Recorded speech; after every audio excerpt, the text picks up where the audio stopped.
Hello dear students, welcome back to the channel #StudyWithStart 2021। जैसा कि आप जानते हो, हमने स्टार्ट किए हुए हैं BA BSc फिफ्थ सेम के maths groups and rings and second is real analysis. So groups and rings की इस लेक्चर के अंदर हमने पिछले लेक्चर में एग्जाम्पल्स कंप्लीट किए थे। एक्सरसाइज से पहले क्वेश्चन रिंग्स का कॉन्सेप्ट है और उससे रिलेटेड कुछ थ्योरम्स हैं। सो इस लेक्चर में आज हम उनको कवर करेंगे। एक्सरसाइज हम नेक्स्ट में करेंगे। तो हम करेंगे आज क्वेश्चन रिंग की डेफिनेशन, इससे रिलेटेड ये एक थ्योरम है, फिर ये वाली थ्योरम है, फिर ये वाली थ्योरम है, उसके बाद ये वाली थ्योरम है 6.11.4 और फिर लास्ट में है ये वाली। देखो, क्वेश्चन रिंग के बारे में बहुत कुछ हम जानते हैं, क्वेश्चन ग्रुप के बारे में हमें पता है। क्वेश्चन ग्रुप में क्या होता है, सारे राइट कोसेट्स का कलेक्शन, उसको हम क्या बोलते हैं, क्वेश्चन ग्रुप बोलते हैं ना। देखो, सेकेंड चैप्टर में हमने किया था क्वेश्चन ग्रुप क्या होता था, G/H से हम डिनोट करते थे। G क्या होता था, ग्रुप, और H क्या होता था, G का नॉर्मल सब ग्रुप। G क्या होता था, ग्रुप होता था। H क्या होता था, उसी G का नॉर्मल सब ग्रुप होता था। तो G/H में क्या होते थे, सारे राइट कोसेट्स होते थे H के G के अंदर, यानी HA टाइप के एलिमेंट्स होते थे जहाँ A G में है। सिंपल सी बात है। और जहाँ एडिशन हो वहाँ G/H कैसे डिफाइन होता है, H+A टाइप का। ये तो हम कर ही चुके हैं ना पहले। अब इस यहाँ पे जो रिंग वाला कॉन्सेप्ट है, वहाँ पे क्या आएगा, यहाँ पे ग्रुप था, हम वहाँ पे क्या लेंगे, रिंग लेंगे। यहाँ पे H को ये नॉर्मल सब ग्रुप लेता है, तो हर आइडल जो है वो G का नॉर्मल सब ग्रुप ही होता है, सॉरी उस रिंग का नॉर्मल सब ग्रुप ही होता है। तो ऊपर हम लेंगे वो रिंग और नीचे हम लेंगे उसका आइडल। उसमें एलिमेंट किस टाइप के आएंगे, H+A टाइप के एलिमेंट आएंगे, क्योंकि एडिशन के रिस्पेक्ट में कंप्लीट एबिलियन ग्रुप फॉर्म करता है जो रिंग होती है। सो H+A टाइप के एलिमेंट आएंगे जहाँ A जो है उस रिंग के अंदर से होगा। एक बार फिर रिपीट कर देती हूँ, हमने पढ़ा था ग्रुप के केस में ग्रुप बाय नॉर्मल सब ग्रुप इस टाइप से डिनोट करते थे। एलिमेंट आते थे HA टाइप के, वहाँ पे हम यहाँ रिंग लेंगे, यहाँ आइडल लेंगे। एलिमेंट्स किस टाइप के आएंगे, वो जो आइडल है प्लस में एलिमेंट किसका, उस रिंग का। देखो, R/S से डिनोट करेंगे। R क्या है, रिंग है। S क्या है, R का आइडल है। और एलिमेंट किस टाइप के होंगे, S+A टाइप के एलिमेंट होंगे, जहाँ जो A एलिमेंट है वो किसका होगा, रिंग का होगा। एडिशन किस टाइप से डिफाइंड होती है, यानी इसके कोई दो एलिमेंट उठा लो, उसका एडिशन करने पे क्या आएगा, एक S+A उठा लिया आपने, दूसरा S+B उठा लिया, तो एडिशन करने पे क्या होगा, किस टाइप से एडिशन डिफाइंड होती है, S+A+B। और मल्टीप्लिकेशन यानी प्रोडक्ट किस टाइप से डिफाइंड होती है, इनकी प्रोडक्ट क्या होगी, S+AB टाइप की। ठीक है, तो तभी हमने कहा कि वो जो हमने क्वोशंट रिंग डिफाइन की है ना, उसको हम क्या बोलते हैं, क्वोशंट रिंग बोलते हैं, क्योंकि वो रिंग भी फॉर्म करता है। हमने डिफाइन तो इसको एक ग्रुप ही किया है ना। R/S है, ये क्या है, एक सेट है जिसमें S+A टाइप के एलिमेंट होंगे, सिंपल सी चीज़ है। लेकिन ये जो सेट है ये क्या फॉर्म करता है, एक रिंग फॉर्म करता है, इसीलिए इसको क्वोशंट रिंग का नाम दिया जाता है। ठीक है, तो सिंपल सी बात है, कहीं क्वोशंट रिंग का नाम सुनाई दे तो किस टाइप के एलिमेंट होंगे, ऊपर होगी रिंग, नीचे होगा आइडल। इस टाइप से डिनोट करेंगे R/S। एलिमेंट किस टाइप के होंगे, S+A टाइप के होंगे। एडिशन यानी S+A प्लस S+B करोगे तो S+AB हो जाएगा। और अगर आप मल्टीप्लीकेशन डिफाइन करोगे, S+A नहीं, S+A+B हो जाएगा। और मल्टीप्लीकेशन डिफाइन करोगे यानी S+A इंटू S+B करोगे तो क्या हो जाएगा, S+AB हो जाएगा। अब हम बात करते हैं इसकी फर्स्ट थ्योरम की। R अगर रिंग है, S अगर आइडल है और R/S क्या है, रिंग है, under the addition and multiplication defined as under. आपको बोला गया है ये रिंग है और ये आइडल है, तो ये जो है ये रिंग फॉर्म करेगी, यानी आपको ये दिखाना है कि जो हम जिसको क्वोशंट रिंग बोलते हैं ना, वो एक्चुअली एक रिंग फॉर्म करती है। ये चीज़ आपको प्रूव करनी है। एडिशन इस टाइप से डिफाइंड है, मल्टीप्लीकेशन इस टाइप से डिफाइंड है। अब देखो, रिंग के लिए कितनी प्रॉपर्टीज होती हैं, 8 प्रॉपर्टीज होती है ना उसके अंदर। अब 8 प्रॉपर्टीज को दिखाने से पहले हमें ये दिखाना पड़ेगा कि क्या हम इन ऑपरेशंस को यानी एडिशन को इस टाइप से और मल्टीप्लिकेशन को इस टाइप से डिफाइन कर भी सकते हैं या नहीं। यानी ये जो दोनों ऑपरेशंस हैं, एडिशन और मल्टीप्लिकेशन, ये वेल डिफाइंड है या नहीं। उसके लिए हम क्या करते हैं, हम इसके कोई दो एलिमेंट्स को सेम लेके चलते हैं। एक हमने ले लिया S+A, एक हमने ले लिया S+A डैश, ऐसे ही S+B और S+B डैश। ये इसके इक्वल मान लिया और ये इसके इक्वल मान लिया। इसको वेल डिफाइन करने के लिए प्रूफ क्या करेंगे, अगर हमें एडिशन को वेल डिफाइन प्रूव करना है तो हम ये प्रूव करेंगे कि इसका और इसका एडिशन इक्वल होगा इसके और इसके एडिशन के। और मल्टीप्लिकेशन को वेल डिफाइन दिखाने के लिए हम क्या करेंगे कि ये दोनों इक्वल हैं एक दूसरे के, ये इसके इक्वल है और ये इसके इक्वल है, तो इसकी और इसकी मल्टीप्लाई इक्वल होगी इसकी और इसकी मल्टीप्लाई की। यानी ये चीज़ हम मान के चलेंगे कि ये इसके इक्वल है और ये इसके, इम्प्लाई हमें कराना है कि ये इसके इक्वल है और ये इसके इक्वल है। ठीक है, ये दोनों चीज़ें हमें प्रूव करनी है। स्टार्ट कहाँ से करेंगे, पहले इसने यहाँ तक ये दिखाया हुआ है कि एडिशन वेल डिफाइंड है, फिर आगे दिखाएगा मल्टीप्लिकेशन वेल डिफाइंड है। अगर वेल डिफाइंड है तो फिर हम रिंग की 8 प्रॉपर्टीज़ को सेटिस्फाई कराएंगे। देखो एस प्लस ए डैश के इक्वल था, इसका मतलब क्या है, ए किसके अंदर है, एस प्लस ए डैश के अंदर है, क्योंकि एस में ए एलिमेंट को ऐड कर रहे हो और एस में ए डैश एलिमेंट को ऐड कर रहे हो, वो दोनों चीज़ें सेम आ रही हैं।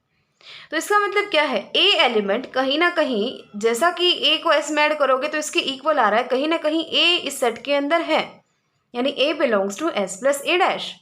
अब एस का कोई एलिमेंट उठा, इसको कैसे, ये इसके अंदर है तो इसको हम कैसे लिख सकते हैं, a equal to alpha plus A dash की फॉर्म में लिख सकते हैं, जहाँ पे अल्फा एस का कोई एलिमेंट है ना, इसमें बिलोंग करता है, तो इस टाइप से लिख सकते हो ना, जहाँ अल्फा एस का एलिमेंट है।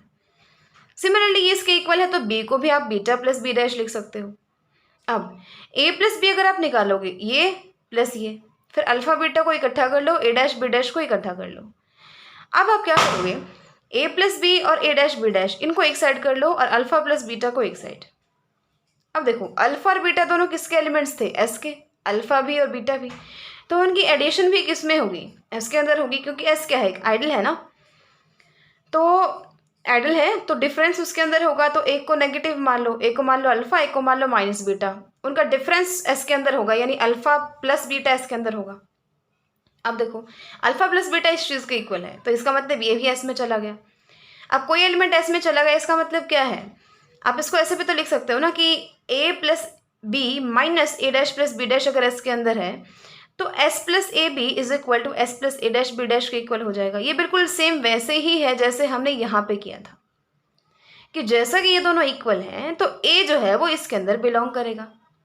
वही काम हमने यहाँ पे किया है। देखो सबसे पहले क्या करोगे, ये जो एलिमेंट है ये एस के अंदर गया, इसका मतलब एस को आप लिख सकते हो एस प्लस ये वाला एलिमेंट, क्योंकि जब ये एलिमेंट एस का ही है तो एस के ही एलिमेंट को एस में ही ऐड करोगे तो ऑब्वियसली एस ही आएगा। तो फिर आप इसको इधर प्लस में ले आना, तो S plus A dash plus B dash is equal to S plus A B. इस टाइप से ये चीज़ यहाँ पे आई है। तो जब ये इसके इक्वल हो गया, अब इस यहाँ पे आपने जो डिफाइन कर रखा है एडिशन, वैसे इनकी वैल्यू रख दो। एस प्लस ए बी किस चीज़ के इक्वल था, S plus A S plus B, तो यहाँ पे भी हमने वही किया, यहाँ पे भी हमने वही किया। एलिमेंट्स इक्वल लेके चले थे, इनकी एडिशन भी इक्वल आ गई, तो एडिशन वेल डिफाइंड है। वही काम हम मल्टीप्लिकेशन के लिए करेंगे। वहाँ पे हमने ए प्लस बी निकाला और फिर हमने इसके इक्वल पुट कर दिया इसको, फिर एक साइड अल्फा बीटा रख लिया और फिर कहा अल्फा प्लस बीटा तो एस के अंदर है तो ये भी एस के अंदर होगा, वहाँ से हमारी कंडीशन आ गई। अब यहाँ पे क्या करेंगे, ए बी किस चीज़ के इक्वल होगा, इसकी मल्टीप्लाई इसके साथ, यानी इस चीज़ के इक्वल हो जाएगा, यानी ए बी। अब आप क्या करो, ए डैश बी डैश वाले टर्म को इधर ले आओ, तो A B minus A dash B dash और बाकी तीनों टर्म यहाँ एक साइड। अब जैसा कि एस आइडल है तो एक एलिमेंट एस का और एक एलिमेंट रिंग का, तो वो मल्टीप्लिकेशन तो एस में ही जाएगी, आइडल की सेकंड प्रॉपर्टी कहती है, यानी ये तीनों एलिमेंट एस में जाएंगे। अब तीनों एलिमेंट एस के अंदर है और एस क्या है, आइडल है। आइडल होने से पहले वो क्या है, एक सब रिंग है, सब रिंग से पहले वो क्या है, एक रिंग है, और रिंग में एडिशन के रिस्पेक्ट में क्लोजर प्रॉपर्टी होती है ना, तो यानी इन तीन एलिमेंट उसके अंदर है तो उनकी एडिशन भी एस के अंदर होगी, यानी ये चीज़ एस के अंदर चली गई। लेकिन ये तीनों चीज़ें किस चीज़ के इक्वल थी, इनका एडिशन किस चीज़ के इक्वल था, A B minus A dash B dash के, यानी ए B minus A dash B dash belongs to S.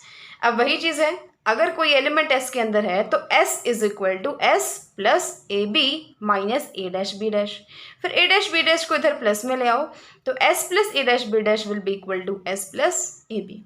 इसको फिर ओपन कर लिया जैसे इसने मल्टीप्लिकेशन डिफाइन की है, ऐसा कुछ है तो S plus a into s plus b लिख सकते हो, एस प्लस ए dash into s plus B dash लिख सकते हो। तो एडिशन भी वेल डिफाइंड हो गया, मल्टीप्लिकेशन भी वेल डिफाइंड हो गया। अब हमें रिंग प्रूव करना है। रिंग प्रूव करने के लिए 5 प्रॉपर्टी तो एबेलियन ग्रुप की होती हैं एडिशन के रिस्पेक्ट में, यानी क्लोज्ड है विद रिस्पेक्ट टू एडिशन, ऐसे कॉम्पिटिटिविटी दिखानी है आपको, ऐसे ही फिर associativity, existence of additive identity. कौन होगा एडिटिव आइडेंटिटी इसके अंदर? एस होगा। कौन होगा? एस होगा, क्योंकि हमें पता है कोई भी राइट कोसेट्स का सेट है ना, कोई भी क्वोशंट ग्रुप है वो क्या होता है? राइट कोसेट्स का सेट होता है। तो कोई ऐसा कोसेट कि उसमें ऐड करो और वही एलिमेंट क्या आ जाए, एज इट इज आ जाए, ऐसा एस होता है। तो हमेशा ध्यान रखना, जीरो नहीं लिखना है। इस सेट की एडिटिव आइडेंटिटी एस है। तो दिस शोज दैट एस, जिसको आप एस प्लस जीरो की फॉर्म में लिख सकते हो, इसीलिए इसमें बिलोंग भी करता है, क्योंकि इस टाइप से लिखा जा रहा है तो इसमें बिलोंग करता है। तो एस क्या है? एडिटिव आइडेंटिटी है। इनवर्स भी एग्जिस्ट करता है। एस प्लस ए ले लो, उसका इनवर्स कौन होगा? एस माइनस ए होगा, क्योंकि इनको ऐड करोगे तो क्या आएगा? देखो मैंने आपको, इन्होंने डिफाइन भी किया हुआ ना, एस प्लस ए और एस माइनस ए को ऐड करना, एस प्लस ए माइनस ए हो जाएगा, यानी यहाँ जीरो हो गया, क्या आ गया? एस। यानी दो एलिमेंट्स को ऐड करने पे उस एलिमेंट की, उस सेट की आइडेंटिटी के इक्वल वो आ रहे हैं, तो इसका मतलब वो एक दूसरे के इन्वर्स हैं। तो एस प्लस ए का इन्वर्स कौन होगा? एस माइनस ए। फिर मल्टीप्लिकेशन के रिस्पेक्ट में क्लोज्ड, फिर एसोसिएटिव और फिर डिस्ट्रीब्यूटिव। बस सिंपल से कैलकुलेशंस आपको करके दिखानी है, ज़्यादा इंपॉर्टेंट नहीं है, पर छोड़ना आपको कुछ भी नहीं है इसमें। इसलिए ये रिंग है, और इस रिंग को हम नाम क्या देते हैं? क्वोशंट रिंग देते हैं। अब देखो, काफ़ी इंपॉर्टेंट है ये वाली चीज़, बहुत इंपॉर्टेंट है। आर बाई एस कोई क्वोशंट रिंग है। पहली बात देखते ही समझ जाना, क्वोशंट रिंग मतलब आर रिंग होगी और एस क्या होगा? आइडियल होगा। और अगर क्वोशंट ग्रुप हो तो क्या होता है? ऊपर वाला ग्रुप होता है, नीचे वाला उसका नॉर्मल सब ग्रुप होता है। नॉर्मल सब ग्रुप ये यहाँ भी है। आइडियल जो है वो अपने रिंग का नॉर्मल सब ग्रुप होता है। अब हमें ये प्रूव करना है, first R is commutative, so is R by S. R अगर कॉम्यूटेटिव है, रिंग अगर कॉम्यूटेटिव है, तो उसका क्वोशंट ग्रुप भी, क्वोशंट रिंग भी उसकी कॉम्यूटेटिव होगी। और आर की मल्टीप्लिकेटिव आइडेंटिटी 1 है, तो आर बाई एस की मल्टीप्लिकेटिव आइडेंटिटी होगी एस प्लस 1। देखो कैसे, फर्स्ट पार्ट देखो, बहुत ही इजी है, 3 स्टेप्स में आपका प्रूव हो जाएगा। आर कॉम्यूटेटिव है, यानी A B equal to b a है, दोनों साइड एस ऐड कर दो, यानी s plus A B is equal to S plus b a. इसको क्या लिख सकते हो? S plus a into s plus b. इसको क्या लिख सकते हो? S plus b into s plus a. तो आर बाई एस क्या होगा? कम्यूटेटिव, क्योंकि ये दोनों एलिमेंट किसके हैं? आर बाई एस के ही तो हैं। आर बाई एस में इसी टाइप के एलिमेंट्स आते हैं, और उनको आगे आगे पीछे कैसे भी मल्टीप्लाई कर लो वो सेम आ रहे हैं। तो यही तो क्या कहता है कि आर बाई एस कम्यूटेटिव है। अब बात करते हैं यूनिटी की। अब आर जो वो रिंग है, उसमें यूनिटी एलिमेंट है, यानी 1 बिलोंग्स टू आर। तो सिंपल सी बात है, S plus 1 R by S में होगा, क्योंकि आर बाई एस में क्या होते हैं? एस प्लस ए टाइप के ही एलिमेंट होते हैं ना। तो ए एलिमेंट कहाँ से आता है? वो रिंग से आता है। वो रिंग में एलिमेंट 1 है ना, तो यहाँ पे एस प्लस 1 भी तो आर बाई एस में आएगा। अब आपको इसको ये दिखाना है कि S plus 1 R by S की क्या है? मल्टीप्लिकेटिव आइडेंटिटी है। तो उसके लिए क्या होती है कंडीशन, कि किसी भी एलिमेंट को इसके साथ मल्टीप्लाई करो, वही एलिमेंट एज इट इज आ जाए, तो ये क्या फॉर्म कर देगा? Multiplicative identity. तो एस प्लस ए कोई भी एलिमेंट उठा लो, तो 1 एस प्लस 1 की एस प्लस ए के साथ जब आप मल्टीप्लाई करोगे, क्या आएगा? एस प्लस 1 इंटू ए, यानी एस प्लस ए। ऐसे ही ये भी एस प्लस ए आ जाएगा। इसका मतलब एस प्लस 1 क्या है? आइडेंटिटी है किसकी? आर बाई एस की। अब हम बात करते हैं इस थ्योरम की। इसने कहा आइडियल जो है किसी कॉम्पिटिटिव रिंग आर का विद यूनिटी, वो मैक्सिमल आइडियल होगा अगर आर बाई एस एक फील्ड फॉर्म करता है। बहुत इंपॉर्टेंट है, कोई भी आर बाई एस है, इसमें एस आइडियल होता है, आर रिंग होती है, तो आपको पता है। तो ये जो एस है ना, ये मैक्सिमल आइडियल कब होगा? अगर आर बाई एस एक फील्ड फॉर्म कर दे, और वो रिंग कॉम्पिटिटिव रिंग होनी चाहिए विद यूनिटी।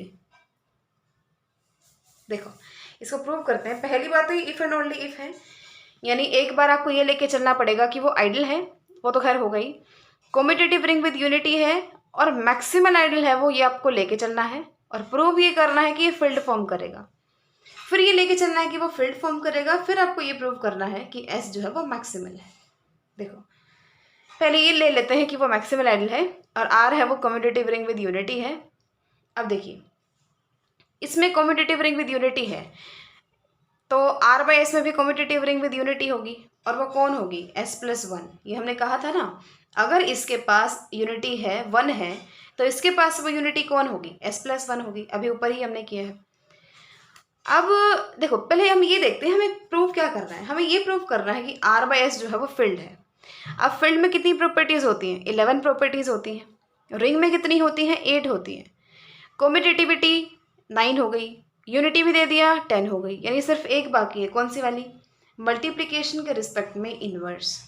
यानी अगर आप ये प्रूव कर दो कि जो रिंग आर है उसके हर एलिमेंट का मल्टीप्लिकेटिव इन्वर्स एग्जिस्ट करता है, सिर्फ इस एक चीज़ के प्रूव करने से ही ये प्रूव हो जाएगा कि आर बाई एस फील्ड है।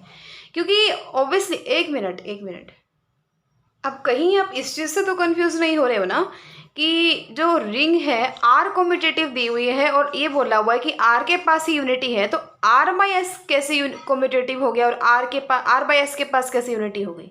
देखो, बिल्कुल सिंपल सा फंडा है। आर बाई एस आपको एक फील्ड प्रूव करना है। अब देखो, ये रिंग आर है तो नॉर्मल सी बात है, जो आर बाई एस है हमने अभी प्रूव किया है वो भी क्या होगी? एक रिंग होगी।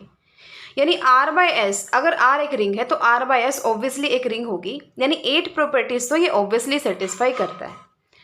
जब बात आई कि रिंग कम्यूटेटिव है तो ये हमने अभी देखा था कि अगर रिंग कम्यूटेटिव है तो आर बाई एस भी कम्यूटेटिव होगा, यानी आर बाई एस कम्यूटेटिव यहाँ से हो गया। दूसरी चीज़ हमने देखी थी, इसने दिया हुआ है कि आर जो है वो उसके पास यूनिटी है, तो अभी पीछे हमने पढ़ा कि अगर आर के पास यूनिटी है तो आर बाई एस के पास भी यूनिटी होगी, और वो कौन होगी? S+1 होगी। यानी 10 की 10 प्रॉपर्टीज आर भी सेटिस्फाई करता है और साथ की साथ आर बाई एस भी सेटिस्फाई करता है। सबका रीज़न मैंने आपको बता दिया है।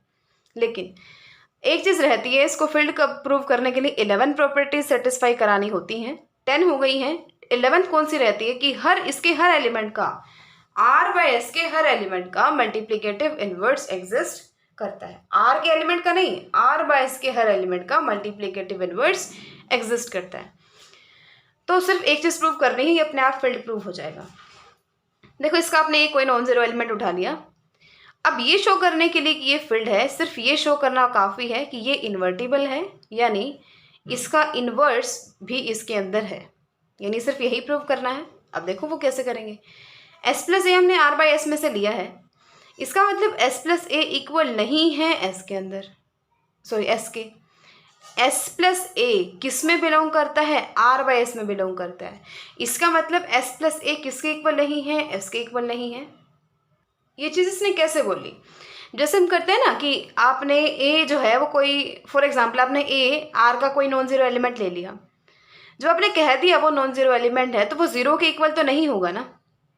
वही काम यहाँ पे है। S+A का ये नॉन जीरो एलिमेंट है, और इस जो ये सेट है इसका जीरो कौन है? यानी एडिशन के रिस्पेक्ट में आइडेंटिटी कौन फॉर्म करता है? खुद सेट S।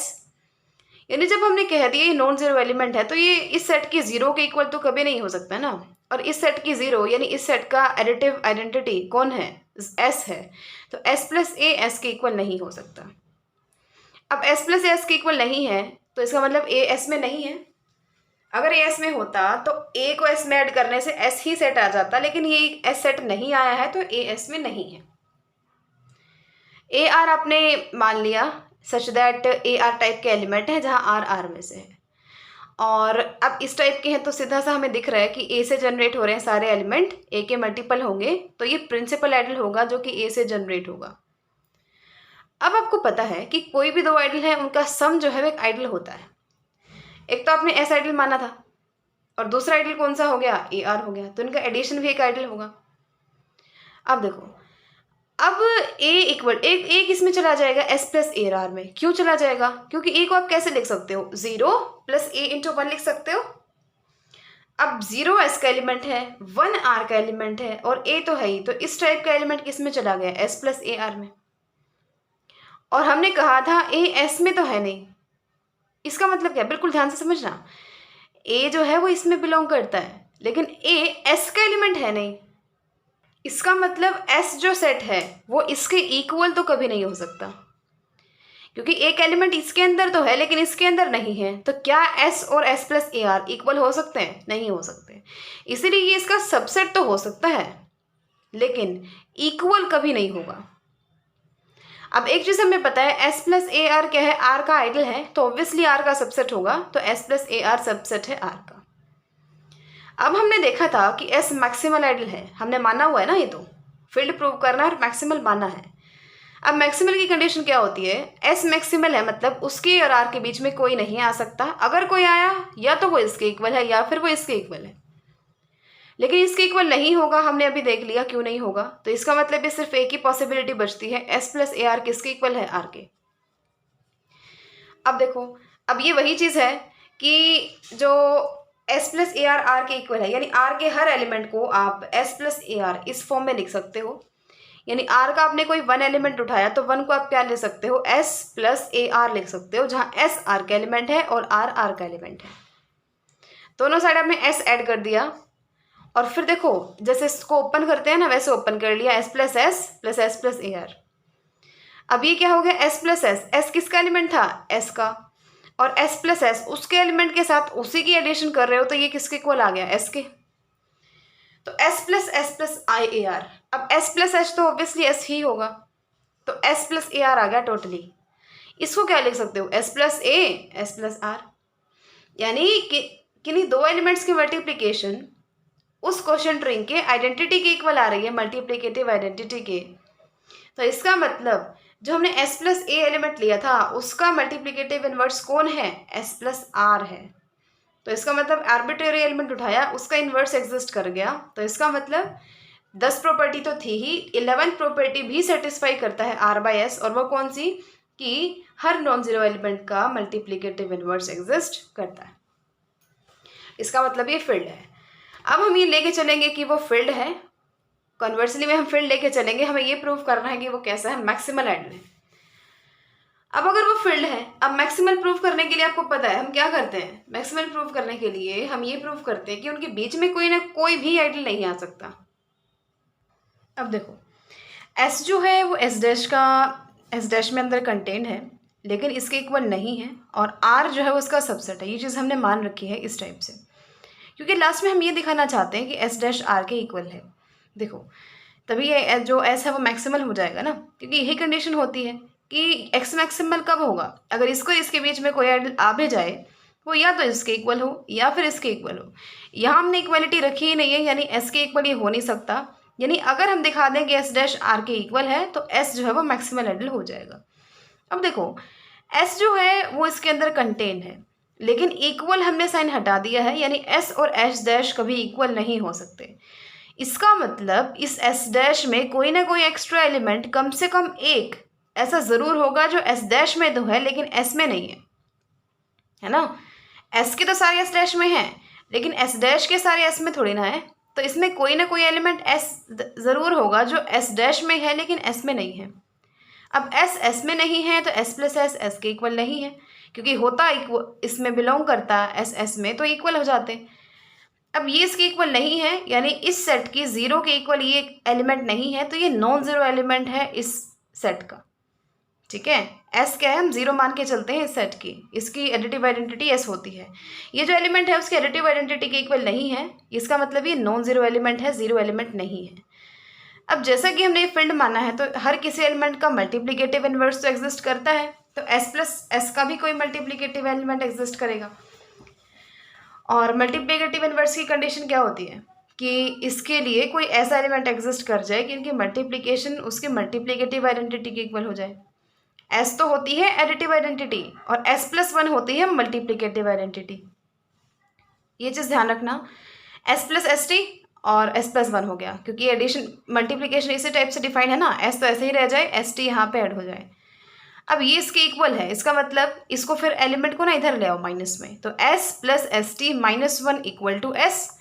अब किसी एलिमेंट को S में ऐड करने से S ही आ रहा है, तो इसका मतलब वो एलिमेंट S का ही है, S का है तो S के किसी S डैश के इक्वल होगा।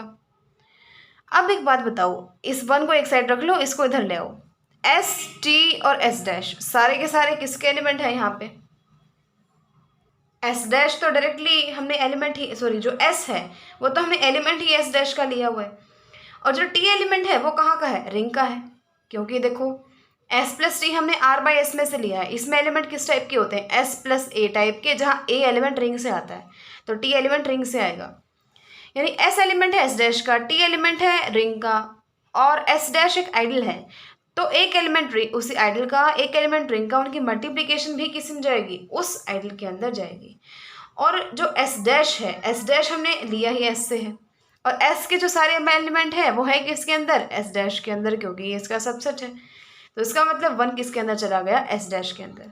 यानी एस डैश आर का ऐसा आइडल है जिसमें यूनिट या एलिमेंट भी है, यानी एस डैश आर के इक्वल है, तो ये क्या हो गया, एस मैक्सिमल आइडल हो गया आर का। अब देखो ये थ्योरम क्या कहती है, अगर आर कोई कम्यूटेटिव रिंग है और एस उसका आइडल है, तो अब हम बात करेंगे क्वोशंट रिंग की। ये इंटीग्रल डोमेन होगा if and only if S is prime idol.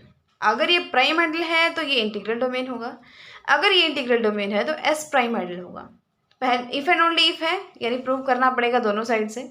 पहले आपने ये मान लिया एस प्राइम आइडल है, अब प्राइम आइडल है इसका मतलब क्या है, और हमें प्रूव क्या करना है कि वो इंटीग्रल डोमेन है। सबसे पहले इंटीग्रल डोमेन के लिए हम क्या दिखाते हैं कि किन्हीं दो एलिमेंट की देखो इंटीग्रल डोमेन में क्या क्या होता है। सबसे पहले वो एक रिंग फॉर्म करता है, कॉम्यूटेटिव प्रॉपर्टी को सेटिस्फाई करता है, existence of additive multiplicative identity होती है उसके अंदर, और विदाउट जीरो डिवाइजर होता है। अब जैसा कि हम उसको मान के चल पड़े हैं कि वो प्राइम आइडल है आर का, तो इसका मतलब क्या है, आइडल होने से पहले वो क्या है, एक सब रिंग है, सब रिंग होने से पहले वो एक रिंग तो फॉर्म करता ही करता है। ठीक है, इसका मतलब ये क्या हो गया, एस जो है उसने रिंग तो फॉर्म कर ही दी, तो इसने रिंग फॉर्म कर दी। आर अगर एक रिंग है तो आर बाई एस भी रिंग तो फॉर्म कर देगा।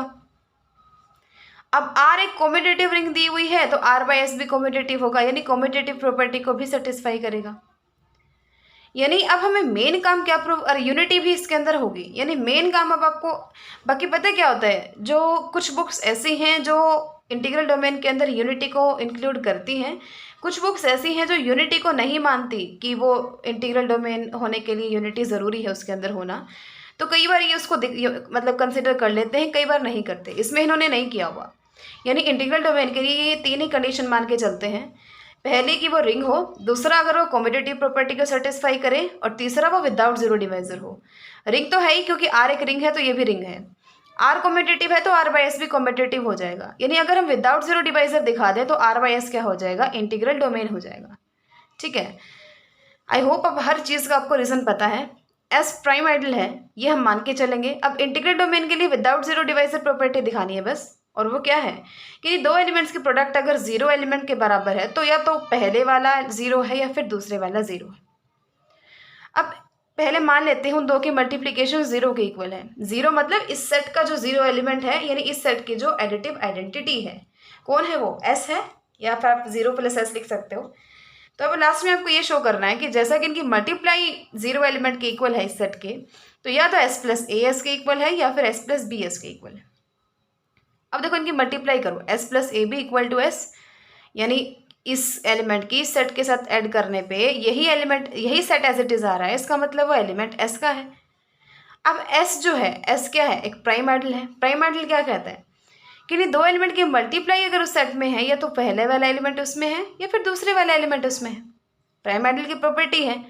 अब आप क्या करो, ये एलिमेंट एस का है तो एस प्लस ए करोगे तो भी ऐसे आएगा, और अगर बी एस में है तो एस प्लस बी करोगे तो ऐसा आएगा। यानी ये हमने इसके इक्वल लिया था, आ क्या गया कि या तो ये एस के इक्वल है या ये एस के इक्वल है, तो ये क्या है, इंटीग्रल डोमेन है। फिर हम मान के चलेंगे कि वो इंटीग्रल डोमेन है। हमें ये प्रूव करना है कि एस प्राइम आइडल है। प्राइम आइडल मतलब ये मान के चलेंगे उनकी प्रोडक्ट एस में है, ये दिखाना है हमें कि या तो ए एस में है या फिर बी एस में है। अब ए बी एस में है तो एस प्लस ए बी किसके इक्वल होगा, एस के इक्वल होगा, क्योंकि ए बी एस का एलिमेंट है ना, और उस एस के ही एलिमेंट को एस में ही ऐड करोगे तो एस के ही इक्वल आएगा। अब इसको ओपन कर लो, s plus A S plus b equal to S. अब ये इस चीज़ को इक्वल है और हमने इंटीग्रल डोमेन लिया है, मतलब प्रोडक्ट अगर जीरो एलिमेंट के इक्वल है उस सेट के, तो या तो वो एस के इक्वल है या फिर ये एस के इक्वल है, यानी या तो ए एस में है या बी एस में। यही आपको प्रूव करना था, वो क्या हो गया, प्राइम आइडल हो गया। इसमें इसने कहा आर क्या है, कोई कॉम्पिटिटिव रिंग विद यूनिटी है, तो every maximal ideal of R is a prime ideal. इसमें दो थ्योरम्स को इकट्ठा यूज करना है आपने, ये वाली और ये वाली। ये कहती है मैक्सिमल होगा अगर फील्ड होगा, और फील्ड होगा तो इंटीग्रल डोमेन होगा। ठीक है, देखो पहली बात, maximal if and only if ये फील्ड है, और ये कहता है कि अगर ये मैक्सिमल है तो ये फिल्ड होगा। अब यहाँ पे देखो, maximal ideal of R is a prime ideal, यानी प्राइम को और मैक्सिमल को आपने एक दूसरे के साथ कंबाइन करना है। देखो, मैक्सिमल लेके चलो, उसको प्राइम तक पहुंचा दो। मैक्सिमल ले लिया, फिर आप उसको फील्ड प्रूफ कर दोगे कि अगर एस मैक्सिमल है तो आर बाई एस फील्ड होगा। हमने थर्ड थ्योरम में किया था। और फिर अगर ये मैक्सिमल है and this is a field and hence integral domain, यानी ये फिर क्या हो जाएगा, इंटीग्रल डोमेन हो जाएगा। और ये हमने अभी किया है कि इंटीग्रल डोमेन है तो प्राइम आइडल होगा। बस यही चीज़ें आपको करनी है। थ्योरम आपको दो ही यहाँ पे इंक्लूड करनी है। अगर वो मैक्सिमल आइडल है तो वही फील्ड होगा, ये हमने किया था। उसके बाद ये थ्योरम नहीं है, सिर्फ आपको लिखना है कि एस मैक्सिमल आइडल है और आर बाई एस फील्ड है तो आर बाई एस क्या होगा, इंटीग्रल डोमेन होगा। और अगर ये इंटीग्रल डोमेन होता है तो ये हमने अभी देखा है कि अगर ये इंटीग्रल डोमेन है तो ये फील्ड प्राइम आइडल होगा। तो वैसे देखने में छोटा लग रहा है, थोड़ा सा लेंथी है क्योंकि इसमें दो थ्योरम्स कंबाइन हो रही हैं। ठीक है, तो यहाँ तक हमने कर लिया है। एक्सरसाइज 6.1 हम नेक्स्ट लेक्चर में करेंगे, तब तक अच्छे से कर लेना है इसको। So keep learning and thanks for watching.